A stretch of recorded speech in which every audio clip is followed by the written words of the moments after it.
तर या भेटीवेळी बॅलेटवर निवडणुका घ्या असं म्हणत विरोधक आक्रमक झाले। नेमकं काय घडलं जाणून घेऊया टॉप 9 घडामोडी। एवढ्या हरकती सुचवल्या, आयोगानं प्रतिसाद दिला नाही। शशिकांत शिंदे यांची निवडणूक आयोगाकडे तक्रार। दरम्यान आमच्याकडून दिल्ली महाराष्ट्र आयोगाला पत्र। जयंत पाटील यांची माहिती, तर आमच्याकडे पत्र आलं नाही, निवडणूक आयोगाचं स्पष्टीकरण। स्थानिक स्वराज्य संस्था निवडणुकीच्या मतदार याद्यांवर अभ्यास केला जाईल। बोगस मतदारांची नावं वगळली नाही तर निवडणूक आयोगाविरोधात तीव्र आंदोलन करू। अंबादास दानवे यांची प्रतिक्रिया। आता ह्या ज्या मतदार याद्या जिल्हा परिषद, पंचायत समिती, नगरपालिकेच्या फायनल याद्या प्रसिद्ध झाल्या, तर याच्यावर अभ्यास केला जाईल। अभ्यास करून अशी नावं जर वगळली नाही तर मला असं वाटतं या निवडणूक आयोगाच्या विरुद्ध तीव्र स्वरूपात आंदोलन करावं लागेल आणि ते करू आम्ही। आता कुठेही व्हीव्हीपॅट मशीन नसणार, निवडणूक आयोगानं माहिती दिल्याचं अरविंद सावंत यांचं वक्तव्य।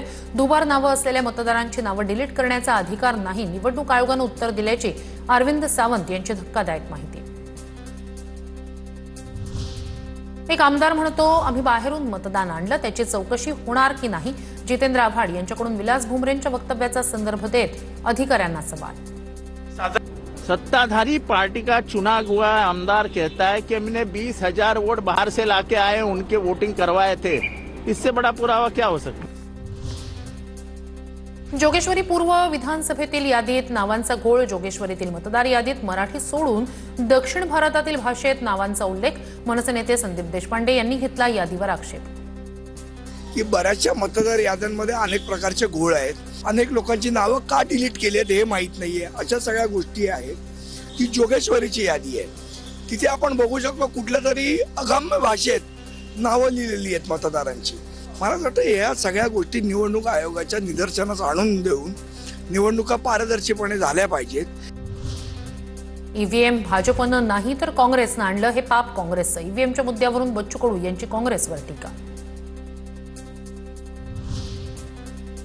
नोव्हेंबरमध्ये नगरपालिका आणि नगरपंचायत निवडणुका होण्याची शक्यता। यानंतर महापालिका, जिल्हा परिषद निवडणुका होणार, सूत्रांची माहिती। दर 20 दिवसांच्या कालावधीनं स्थानिक स्वराज्य संस्थांच्या निवडणुका होणार, सूत्रांची माहिती। भाजपकडून आगामी निवडणुकीसाठी सर्वे सुरू। ज्या ठिकाणी शक्य आहे तिथे युती करून लढणार, युती न झाल्यास प्लॅन बी तयार। मंत्री पंकज भोयर यांची माहिती। अनेक मुद्द्यांवर शिवसेना मनसे एकत्र आहोत, ज्यांना सोबत यायचंय त्यांचं स्वागत आहे, नसणार येत तर ठीक। संजय राऊत यांचं वक्तव्य।